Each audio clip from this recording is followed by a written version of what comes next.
Abape shamnor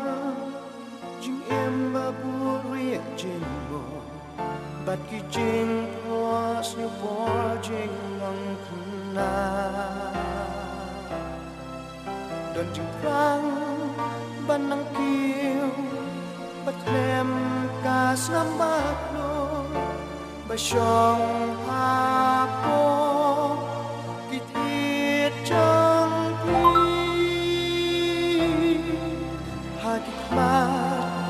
ukna don jing men don jing risa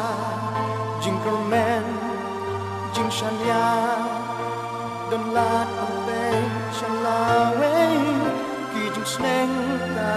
jing im dan nong hikai bat ham ha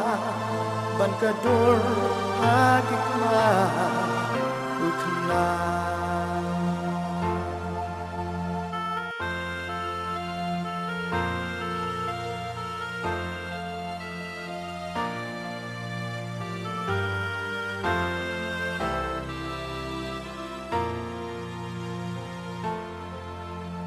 Shem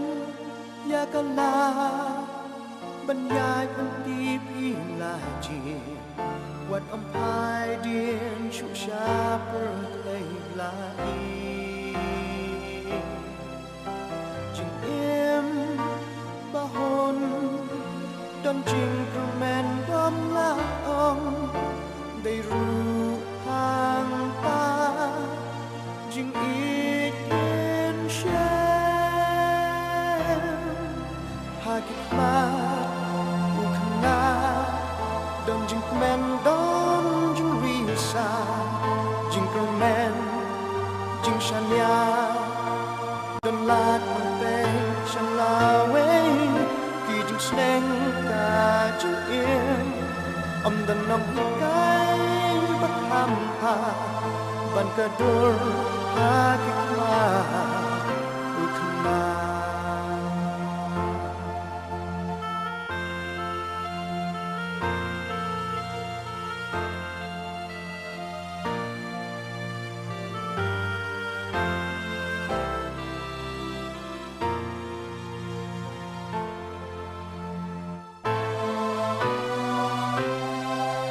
Hakikmat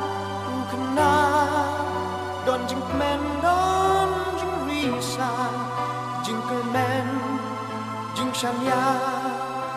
don lat ampe shalawe ki jing sneng ka jing im dan nong hikai bat ham ha ban kadur hakikmat ukna ban kadur hakikmat